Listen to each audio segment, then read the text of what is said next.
Salut à tous, alors si vous nous suivez déjà sur notre compte Instagram, vous savez qu'on va accueillir d'ici un mois un petit Shiba Inu mâle qui se prénomme Riley. Donc en attendant, on s'est bien équipé avec Céline, on a acheté plusieurs jouets et autres accessoires pour permettre de bien l'accueillir dans des bonnes conditions. Donc on va faire un peu le tour de tout ce qu'on a acheté. Donc on commence par la partie hygiène. On a acheté un petit tapis de sol qu'on va mettre en dessous du parc à chiots.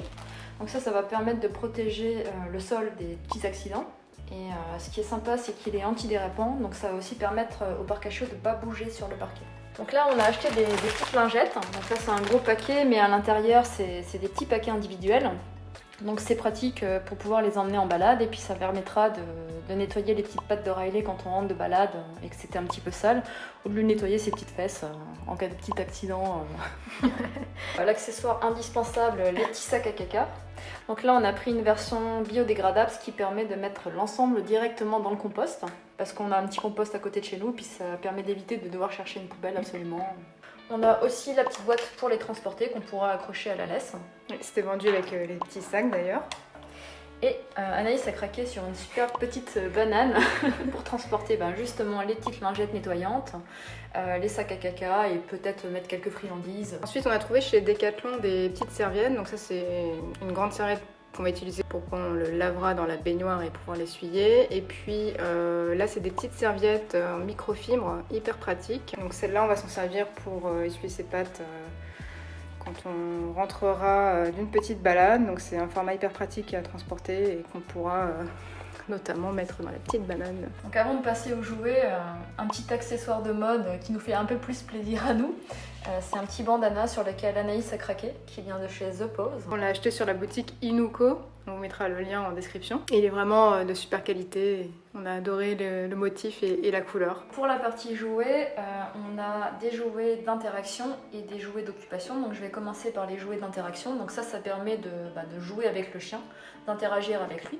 Donc là on a acheté 2 cordes, une corde qui est plutôt grande et assez solide, qui permettra aussi de développer sa mâchoire et de faire ses dents, et une corde un petit peu plus petite.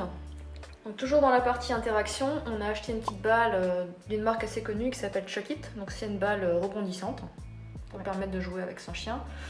Et aussi dans l'idée de lancer-rattraper, on a acheté ce petit frisbee. Donc là c'est une version qui est un petit peu plus dure, une matière beaucoup plus solide. Donc encore dans la partie interaction, ça c'est un petit jouet où on va pouvoir jouer avec lui et qui se plie et qui fait du bruit. Donc c'est une matière un petit peu différente, en tissu doux, parce qu'on a lu que c'était bien de varier les matières. Il y a aussi un petit... Toujours dans l'optique de varier les matières, donc là on a pris quelque chose d'un peu plus pelucheux. Et l'avantage c'est qu'à l'intérieur il y a un système de cordes avec des nœuds qui permet d'étirer en fait le jouet quand on joue avec le chien, et de varier la sensation dans les dents. C'est pas mal parce que c'est pas juste une simple peluche où à l'intérieur il y a de la mousse qui peut avaler. Donc là c'est vraiment une corde à l'intérieur, il n'y a pas de risque d'étouffement ou quoi que ce soit. Donc là on passe aux jouets d'occupation. Donc ça c'est des jouets où le chien va pouvoir interagir avec quand il est seul. Le plus souvent c'est des jouets dans lesquels on peut cacher de la nourriture. Donc là on a un petit pneu qui est adapté pour les bébés. Et on peut y cacher de la nourriture à l'intérieur. Là c'est le même principe, c'est une balle, c'est beaucoup plus souple, ça rebondit aussi, et puis on peut y mettre aussi des friandises dedans. Là c'est un jouet qui est très connu, qui s'appelle le Kong, donc ça c'est la version classique, dans laquelle on va pouvoir mettre de la nourriture. Ce qu'on voit souvent, c'est les gens qui mettent du kiri et qui le mettent au congèle avant de le donner au chien, et ça permet d'occuper le chien beaucoup plus longtemps puisque c'est glacé. Il va falloir au chien plus de temps pour lécher tout ce qu'il y a à l'intérieur. Et on a la version qui est beaucoup plus grande. Donc ça c'est une version qui repose en équilibre en fait, et le chien va devoir trouver comment faire tomber le jouet dans le bon sens pour que les friandises tombent au sol. Alors il paraît un peu gros, mais en fait c'est vraiment bien adapté aux petits chiens, hein. C'est marqué ici de 1 à 12 kg. Donc voilà, ce sera parfait pour lui. Alors ici on a un tapis en silicone, ça c'est plus pour la partie alimentation friandises. En fait avec Anaïs on aimerait pouvoir faire nos friandises nous-mêmes, ça nous permet de savoir ce qu'on met dedans. Et donc on a trouvé ça, c'est assez sympa et ça permet d'en faire une bonne quantité. On testera les recettes puis on les partagera avec vous. Ici on a ce qu'on appelle un tapis de léchage. C'est aussi un jeu d'occupation dans lequel on va mettre de la nourriture. On peut mettre du beurre de cacahuète ou des choses type pâté que le chien va ensuite lécher, et il aura plus de difficultés à atteindre la nourriture que sur une gamelle classique. Donc ça lui prendra plus de temps. Enfin, pour finir la partie alimentation, on lui a acheté un petit bol en céramique.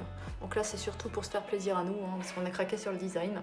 Ici, on a acheté une couverture de protection. Donc ça, c'est pour la voiture. Donc on l'emmènera avec nous sur des longs trajets.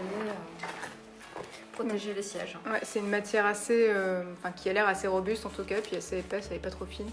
Donc on pourra tester ça et on vous fera aussi une vidéo sur l'équipement à avoir quand on part en balade en voiture. Donc on passe à la partie coussin et confort du chien. On a acheté en premier un sac de transport. Donc c'est un sac qu'on a acheté sur Amazon qui est souple en nylon puisque c'est imposé par la compagnie aérienne par laquelle on va ramener Riley puisqu'on le ramène en avion. Assez simple mais assez sympa, il y a plusieurs ouvertures vers le haut sur les côtés. Il y a un petit coussin à l'intérieur qui a l'air assez confortable. Et il y a une petite gamelle aussi en silicone pour pouvoir lui mettre de l'eau ou à manger. Alors pour le couchage, on a acheté 2 coussins de la même marque. Les deux viennent aussi d'Amazon. Donc on a une version qui a un revêtement qui permet de déperler un petit peu si jamais il y a du liquide. Par contre, il passe pas en machine celui-là, mais il est bien rembourré. Et on a une autre version qui est un peu plus de luxe, où il y a un revêtement qui permet de tenir chaud en hiver. Et on peut aussi le retourner en été pour avoir une surface qui est plus aérée et plus respirante. L'avantage de ce modèle-là, c'est qu'il a un matelas à mémoire de forme, ce qui est vraiment sympa et confortable pour le chien. On ne sait pas si on va garder ces deux-là parce qu'on a vu que c'est bien d'avoir des rebords en fait pour le chien. Ça permet de le sécuriser et puis de l'apaiser.